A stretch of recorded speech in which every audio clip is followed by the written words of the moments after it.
Hello students, आप लोग कैसे हैं। आई होप आप सभी लोग अच्छे होंगे। पिछले वीडियो में हम लोग प्रेजेंट परफेक्ट कॉन्टिन्यूअस में किस रूल पर डिस्कशन किए। आज हम लोग पास्ट इंडिफिनिट टेंस के रूल पर डिस्कशन करेंगे। पास्ट इंडिफिनिट टेंस की पहचान है इस काल के हिंदी के वाक्यों की क्रियाओं के अंत में ता, था, ती, थी, ते, थे, या, ई, ए आदि शब्द आते हैं। एग्जाम्पल, वे विद्यालय जाते थे। वे विद्यालय जाते थे या वे विद्यालय गए।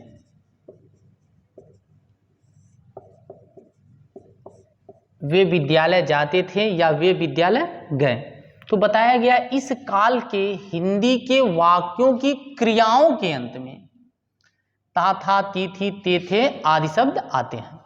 ता, था, ते, थी, ते, थी किसके अंत में आएगा? क्रिया की। तो जैसे इस सेंटेंस में देख लीजिए, वे विद्यालय जाते थे, तो यहां जाना क्रिया है, इसके साथ ते, थे लगा है। या है, ई है, यह शब्द। वे विद्यालय गए, यहां जाना क्या है? वर्ब है। इसमें रूल है affirmative sentences. Affirmative sentences, affirmative sentence को हिंदी में स्वीकारात्मक वाक्य कहते हैं। इसमें रूल सब्जेक्ट सिंगुलर या प्लूरल, दोनों सब्जेक्ट के साथ मेन वर्ब का सेकेंड फॉर्म, फिर ऑब्जेक्ट या कॉम्प्लीमेंट लिखते हैं। यह स्ट्रक्चर है। स्ट्रक्चर क्या है? सब्जेक्ट चाहे सिंगुलर में हो या प्लूरल में, मेन वर्ब का सेकेंड फॉर्म, फिर ऑब्जेक्ट या कॉम्प्लीमेंट। एग्जाम्पल, वह एक कहानी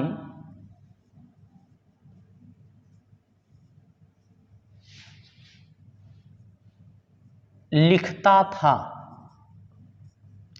वह एक कहानी लिखता था। वह सब्जेक्ट, एक कहानी ऑब्जेक्ट और लिखना मेन वर्ब। तो हिंदी के सेंटेंस का स्ट्रक्चर क्या हो गया? सब्जेक्ट, ऑब्जेक्ट और मेन वर्ब। जब हम इंग्लिश बनाएंगे तो इंग्लिश में क्या बताया गया? सबसे पहले सब्जेक्ट, उसके बाद मेन वर्ब का सेकेंड फॉर्म, फिर ऑब्जेक्ट और complement. He wrote a story. He wrote a story. वे, नेक्स्ट एग्जाम्पल है, वे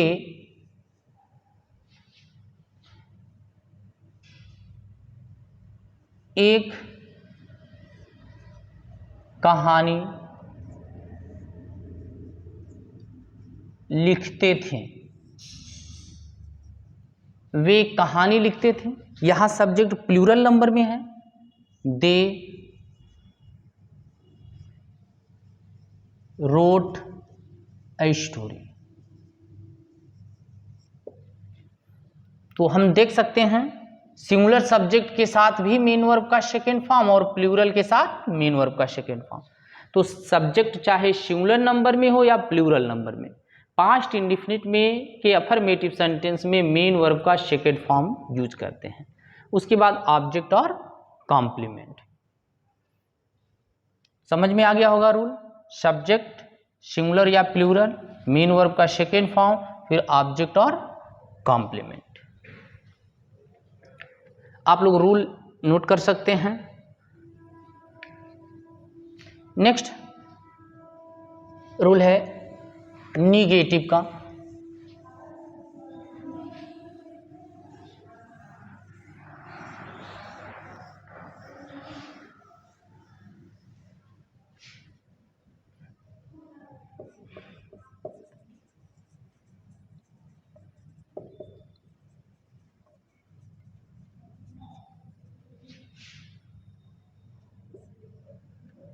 निगेटिव सेंटेंसेस। निगेटिव सेंटेंस को नकारात्मक वाक्य कहते हैं। निगेटिव सेंटेंस को हिंदी में नकारात्मक वाक्य कहते हैं। नकारात्मक वाक्य में सब्जेक्ट चाहे सिंगुलर में सब्जेक्ट हो या प्लूरल में, plus helping verb did plus not plus main verb का फर्स्ट फॉर्म प्लस ऑब्जेक्ट और कॉम्प्लीमेंट, ये स्ट्रक्चर है। स्ट्रक्चर है सब्जेक्ट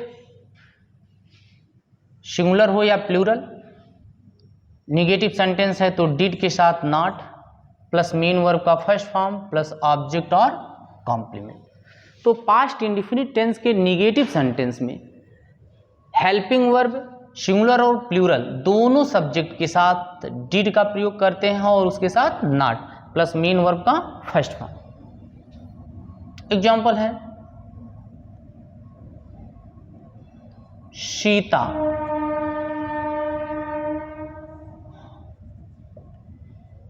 अपना पाठ नहीं याद करती थी।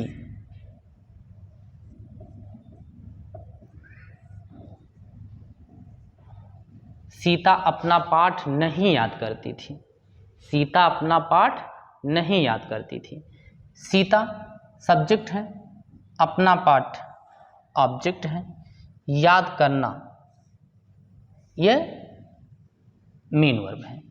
निगेटिव सेंटेंस में नहीं आया है तो बताया गया है subject plus did plus not plus verb का फर्स्ट फॉर्म प्लस ऑब्जेक्ट और कॉम्प्लीमेंट हो जाएगा। Sita did not learn her lesson. Sita did not learn her lesson. Sita क्या है? सब्जेक्ट है, did helping verb, not plus main verb का फर्स्ट फॉर्म प्लस ऑब्जेक्ट और complement. तो यहां हर रिलेशन क्या है? ऑब्जेक्ट है। नेक्स्ट, तुम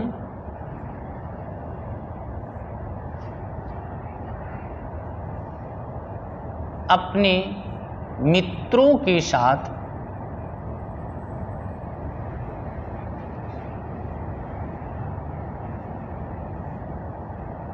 मैच नहीं खेलते थे।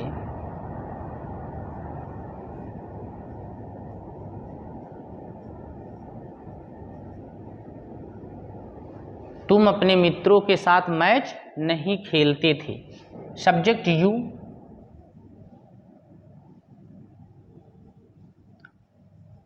Helping verb did plus not, you did not, खेलना main verb, play a match with your friends, with your friends. You did not play a match with your friends. बच्चों, ये rule समझ में आ गया होगा। रूल क्या है? सब्जेक्ट, सब्जेक्ट के बाद helping verb did plus not plus verb का फर्स्ट फॉर्म प्लस ऑब्जेक्ट या कॉम्प्लीमेंट। ये स्ट्रक्चर है जब सेंटेंस निगेटिव रहता है। तो इस टेंस में, निगेटिव सेंटेंस में सिंगुलर और प्लूरल दोनों प्रकार के सब्जेक्ट के साथ हेल्पिंग वर्ब डिड यूज करते हैं और मेन वर्ब का फर्स्ट फॉर्म। नेक्स्ट रूल,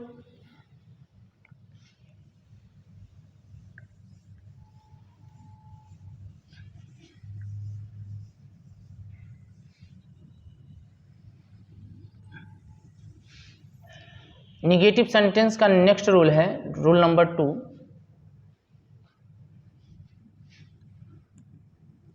यदि वाक्य में कभी नहीं आए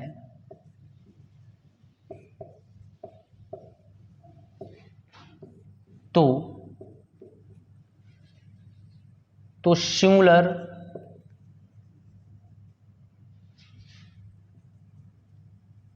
और प्लूरल दोनों सब्जेक्ट्स के साथ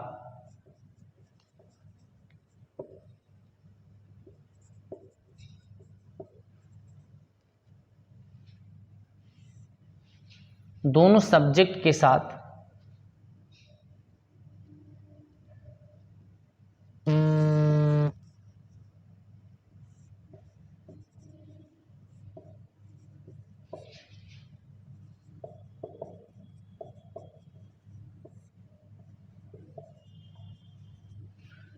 दोनों सब्जेक्ट के साथ कभी नहीं की अंग्रेजी नेवर लिखने के बाद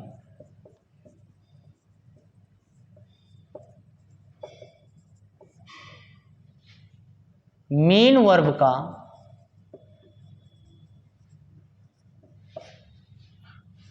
सेकंड फॉर्म लिखते हैं।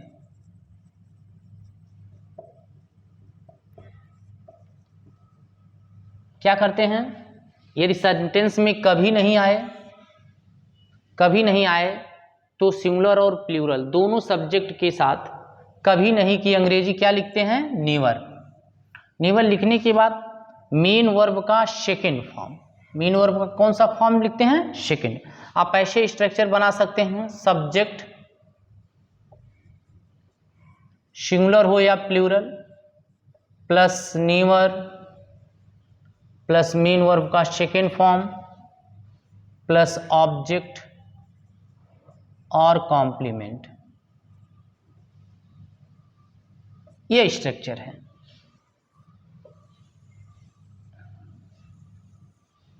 सब्जेक्ट चाहे सिंगुलर हो या प्लूरल, कभी नहीं की English never plus main verb का सेकेंड फॉर्म प्लस ऑब्जेक्ट और कॉम्प्लीमेंट। एग्जाम्पल है, वह कभी झूठ नहीं बोलता था।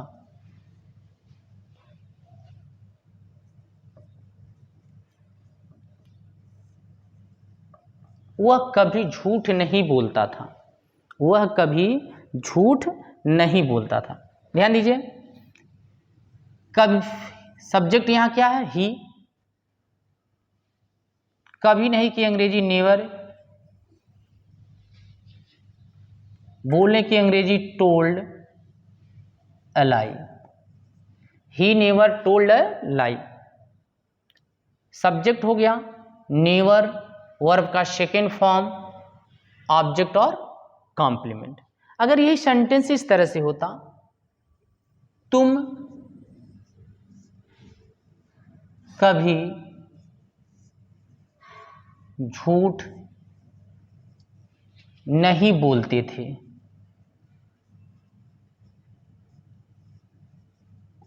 तुम कभी झूठ नहीं बोलते थे, तो क्या बताया गया, सब्जेक्ट चाहे सिंगुलर हो या प्लूरल, नेवर के साथ मेन वर्ब का second form. You never told a lie. You never told a lie. प्यारे बच्चों, ये रूल आप लोगों को याद हो गया होगा। सब्जेक्ट सिंगुलर हो या प्लूरल, कभी नहीं की इंग्लिश नेवर, नेवर लिखने के बाद मेन वर्ब का सेकेंड फॉर्म, फिर ऑब्जेक्ट और कॉम्प्लीमेंट। अक्सर बच्चे इस रूल में मिस्टेक कर देते हैं, ये सिंगुलर और प्लूरल दोनों सब्जेक्ट के साथ मेन वर्ब का सेकेंड फॉर्म यहां यूज करेंगे। Next rule, interrogative sentences.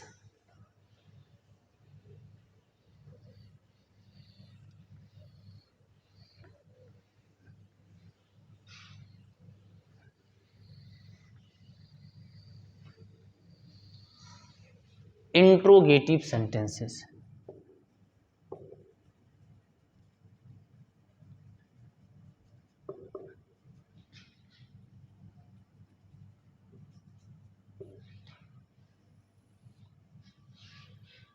प्यारे बच्चों, जब तक आपको ये छोटे छोटे रूल नहीं याद होंगे या छोटे सेंटेंस को नहीं बना पाएंगे, आप बड़े सेंटेंस को ट्रांसलेट नहीं कर पाएंगे। यहाँ हम लोग हिंदी से इंग्लिश में ट्रांसलेट करने के लिए सीख रहे हैं। फिर इसके बाद हम लोग वर्ब का करेक्ट फॉर्म जो टेंस पर बेस्ड है उसकी एक्सरसाइज किया जाएगा। तो हर रूल आप लोग ध्यान से देखते जाइए ताकि आगे जब जो भी चैप्टर पढ़ाया जाए उसमें आप लोग आसानी से उसे समझ सकें। तो इंट्रोगेटिव सेंटेंस को हिंदी में प्रश्नवाचक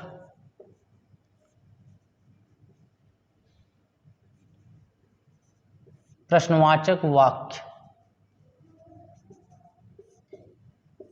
कहते हैं। इसे इंट्रोगेटिव सेंटेंस को हिंदी में प्रश्नवाचक या प्रश्नसूचक वाक्य कहते हैं। इसमें रूल है, यदि वाक्य प्रश्नसूचक हो और प्रश्नसूचक शब्द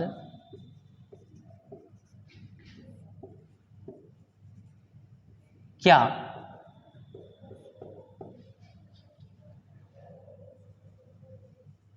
वाक्य के प्रारंभ में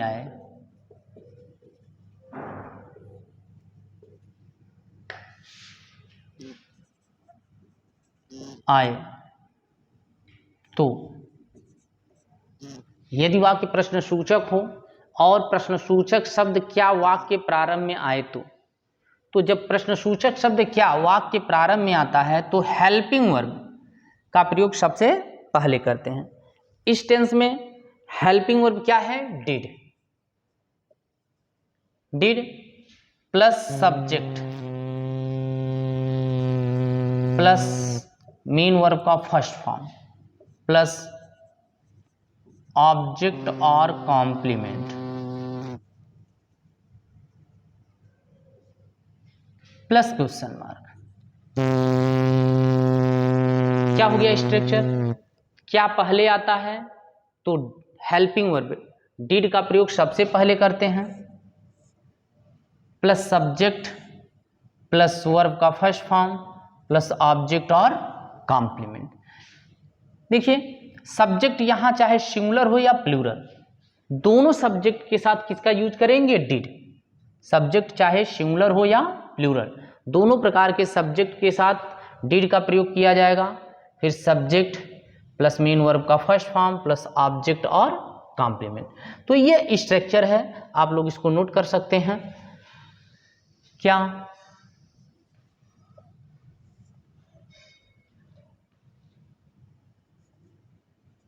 चपरासी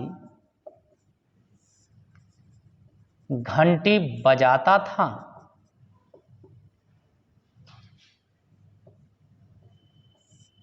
क्या चपरासी घंटी बजाता था?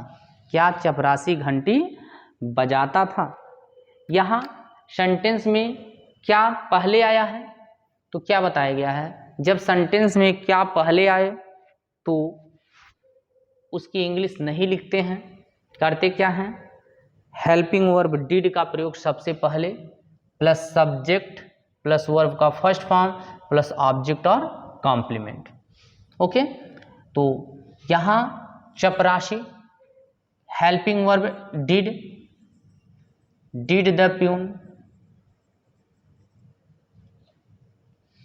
हेल्पिंग वर्ब हो गया, सब्जेक्ट हो गया। बजाना ring, did the peon ring the bell, question did the peon ring the bell. तो सेंटेंस में सब्जेक्ट चाहे सिंगुलर हो या प्लूरल, सबके साथ हेल्पिंग वर्ब डिड यूज करेंगे। नेक्स्ट, क्या लड़के कक्षा में शोर मचाते थे। क्या लड़के कक्षा में शोर मचाते थे? क्या लड़के कक्षा में शोर मचाते थे? तो क्या पहले आया है? हेल्पिंग वर्ब का प्रयोग सबसे पहले किया जाएगा।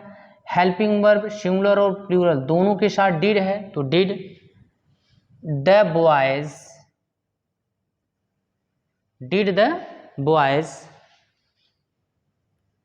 Make a noise in the class. Did the boys make a noise in the class? अगर यही सेंटेंस इंट्रोगेटिव निगेटिव होता, सेंटेंस क्या होता? इंट्रोगेटिव निगेटिव होता, तो कहाँ नॉट लगाते? सब्जेक्ट के तुरंत बाद। हर टेंस में यही रूल है, यदि सेंटेंस इंट्रोगेटिव निगेटिव हो तो सब्जेक्ट के तुरंत बाद नॉट यूज करते हैं। तो एक बार फिर से रूल हम समझा दे रहे हैं। यदि वाक्य प्रश्न सूचक हो और प्रश्न सूचक शब्द क्या वाक्य के प्रारंभ में आए, तो प्रारंभ में आता है तो क्या करते हैं? डिड सबसे पहले यूज करते हैं, अर्थात हेल्पिंग वर्ब। हेल्पिंग वर्ब के बाद सब्जेक्ट, सब्जेक्ट के बाद मेन वर्ब का फर्स्ट फॉर्म, उसके बाद ऑब्जेक्ट और कॉम्प्लीमेंट। क्या चपरासी घंटी बजाता था? तो डिड पहले, did subject the peon, main verb का first form ring the bell. यहाँ बेल क्या है? ऑब्जेक्ट है। क्या लड़के कक्षा में शोर मचाते थे? Did the boys make a noise in the class. आप लोग समझ रहे होंगे। इंट्रोगेटिव निगेटिव सेंटेंस हो तो बताया गया है कि सब्जेक्ट के तुरंत बाद नॉट। इंट्रोगेटिव निगेटिव सेंटेंस हो तो क्या करते हैं? सब्जेक्ट के तुरंत बाद नॉट यूज करते हैं। तो इस रूल को नोट कर सकते हैं। नेक्स्ट रूल हम लोग देखते हैं, रूल नंबर 2। यह रूल नंबर 1 था कि यदि वाक्य प्रश्न सूचक हो और प्रश्न सूचक शब्द क्या वाक्य प्रारंभ में आए, तो डिड सबसे पहले प्लस सब्जेक्ट प्लस वर्ब का फर्स्ट फॉर्म प्लस ऑब्जेक्ट और कॉम्प्लीमेंट।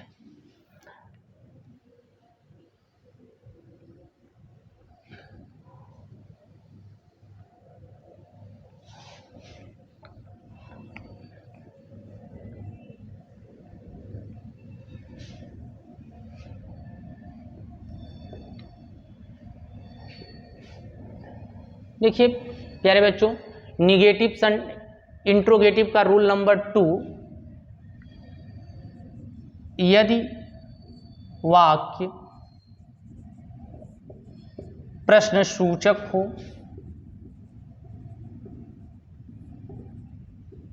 और प्रश्न सूचक शब्द क्या, क्यों, कहाँ, कब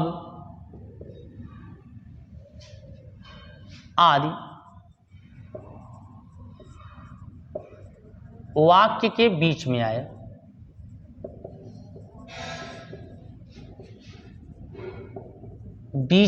तो क्या, क्यों, कहाँ, कब आदि वाक्य के बीच में आए, अर्थात क्वेश्चन वर्ड हिंदी के सेंटेंस के बीच में आए, तो उसकी इंग्लिश सबसे पहले लिखते हैं। Question word plus subject question word plus helping verb क्या है यहाँ? डिड। सिंगुलर सब्जेक्ट और प्लूरल दोनों के साथ क्या है? डिड। तो हो गया question word plus helping verb plus subject plus verb का फर्स्ट फॉर्म प्लस ऑब्जेक्ट और कॉम्प्लीमेंट प्लस क्वेश्चन मार्क। ये स्ट्रक्चर है। स्ट्रक्चर क्या है? सब्जेक्ट है, ये क्वेश्चन वर्ड है। सबसे पहले प्रश्न सूचक शब्द की इंग्लिश लिखेंगे, फिर helping verb, subject, mean verb का फर्स्ट फॉर्म प्लस ऑब्जेक्ट और कॉम्प्लीमेंट। तो question word plus helping verb plus subject plus verb का फर्स्ट फॉर्म प्लस ऑब्जेक्ट और कॉम्प्लीमेंट। इस स्ट्रक्चर में हम लोग हिंदी के सेंटेंस का इंग्लिश बनाएंगे। जैसे एग्जांपल है, तुम अपना पाठ कब याद किए? तुम अपना पाठ कब याद किए? किए, ए पहचान में बताया गया, या, ई, ए आदि शब्द आते हैं। ता, था, ती, थी, ते, थे, या, ई, ए। तो सेंटेंस कैसा है? इंट्रोगेटिव सेंटेंस है। और क्वेश्चन वर्ड कब सेंटेंस के बीच में आया है, तो क्या करेंगे, इसकी इंग्लिश सबसे पहले लिखेंगे, व्हेन। सब्जेक्ट तुम है, बताया गया। हेल्पिंग वर्ब क्या यूज करेंगे, यहाँ सिंगुलर और प्लूरल के साथ एक ही हेल्पिंग वर्ब है, डिड, व्हेन डिड। फिर सब्जेक्ट यू, मेन वर्ब याद करना, when did you learn, when did you learn. अपना पाठ, यहाँ सब्जेक्ट क्या है, तुम, यू, यू के अकॉर्डिंग पॉजेसिव फॉर्म में यू जब आएगा तो क्या हो जाएगा, your, your lesson. When did you learn your lesson, when did you learn your lesson. यही सेंटेंस इंट्रोगेटिव निगेटिव होता। जैसे तुम अपना पाठ कब नहीं याद किए, तो इंट्रोगेटिव निगेटिव सेंटेंस में रूल बताया गया कि सब्जेक्ट के तुरंत बाद नॉट, तो यहाँ सब्जेक्ट के तुरंत बाद नॉट हो जाता, सब्जेक्ट के बाद क्या हो जाता, नॉट। नेक्स्ट रूल है, वह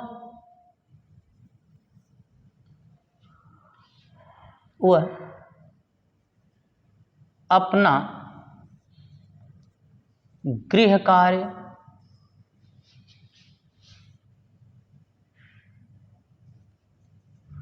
क्यों पूरा किया है?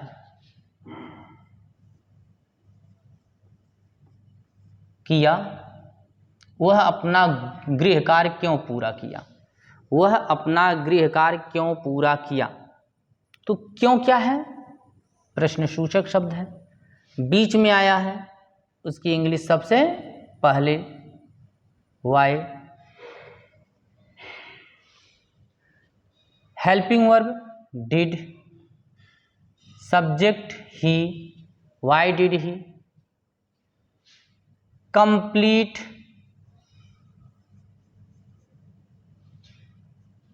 Y did he complete his homework, why did he complete his homework. देखिए क्यों बीच में आया है, तो उसकी इंग्लिश सबसे पहले, फिर सब्जेक्ट के अनुसार सहायक क्रिया, क्योंकि इस टेंस में सिंगुलर और प्लूरल दोनों प्रकार के सब्जेक्ट के साथ डिड है, तो डिड यूज करेंगे helping verb, plus subject plus main verb का फर्स्ट फॉर्म प्लस ऑब्जेक्ट और कॉम्प्लीमेंट।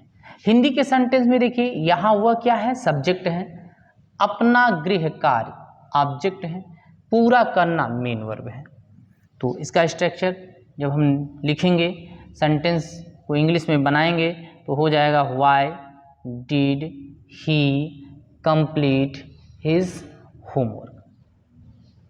इंट्रोगेटिव निगेटिव होता, तो इंट्रोगेटिव निगेटिव में सब्जेक्ट के तुरंत बाद नॉट यूज करते हैं, इंट्रोगेटिव निगेटिव में सब्जेक्ट के तुरंत बाद नॉट यूज।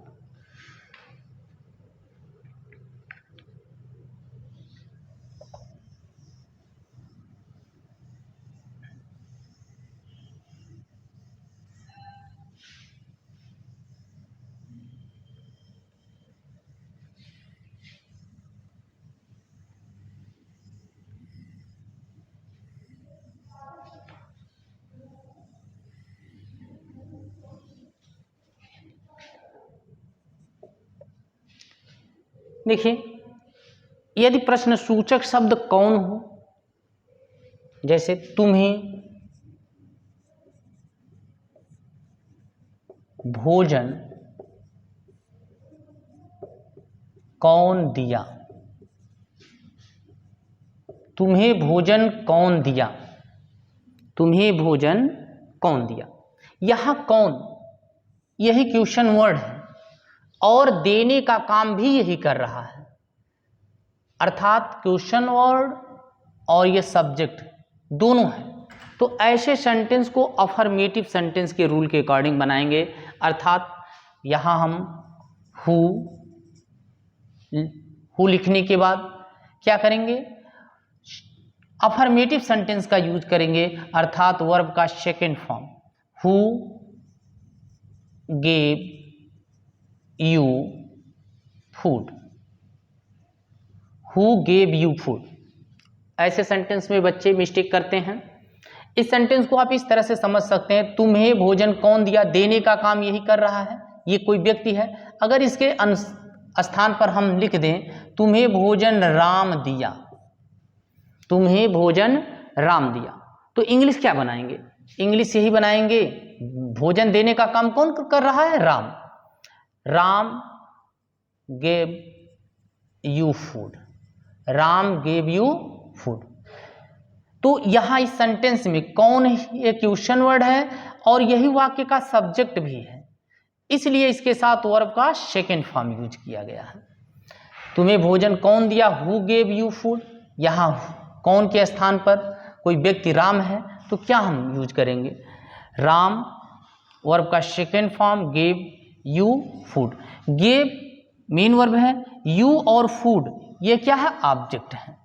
आप लोग जानते होंगे यू इनडायरेक्ट ऑब्जेक्ट है और फूड क्या है, डायरेक्ट ऑब्जेक्ट। आगे हम लोग इस रूल पर डिस्कशन करेंगे, जब हम पढ़ाएंगे ऑब्जेक्ट के बारे में तो बताएंगे कि ऑब्जेक्ट कितने प्रकार के होते हैं। अगर यही सेंटेंस इंट्रोगेटिव निगेटिव होता, जैसे तुम्हें भोजन कौन नहीं दिया, तब निगेटिव का रूल हम फॉलो करते, ये कोई व्यक्ति माने हैं, हु बराबर राम, तो यहाँ who did not give you food, अर्थात निगेटिव का रूल यूज करते, हु के साथ हेल्पिंग वर्ब डिड और प्लस नॉट मेन वर्ब का फर्स्ट फॉर्म।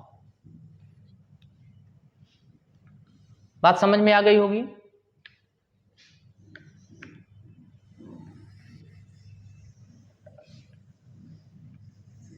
नेक्स्ट रूल,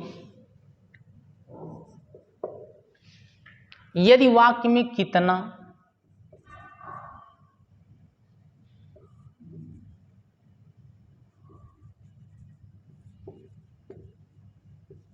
कितना, कितने, कौन सा,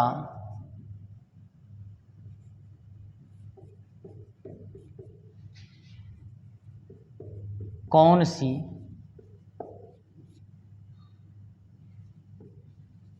शब्द आए तो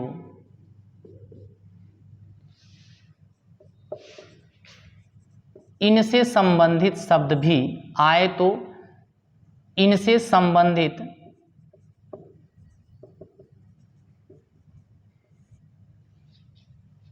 इनसे संबंधित शब्द भी इनके साथ लिखे जाते हैं।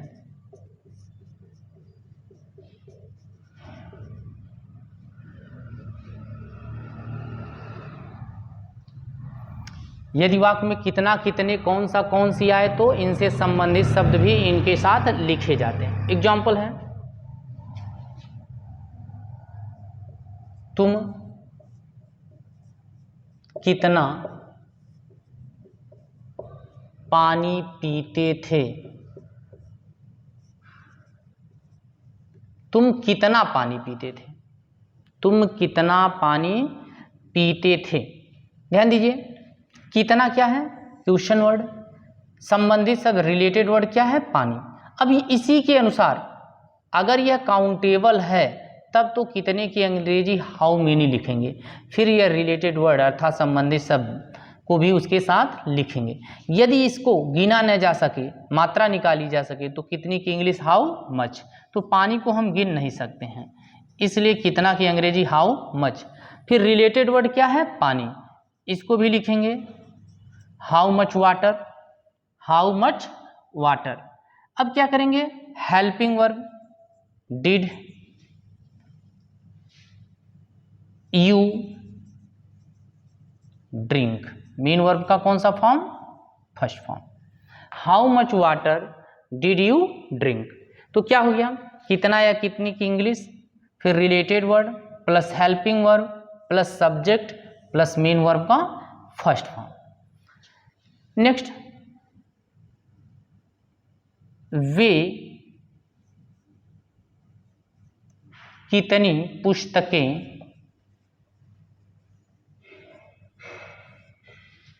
खरीदते थे।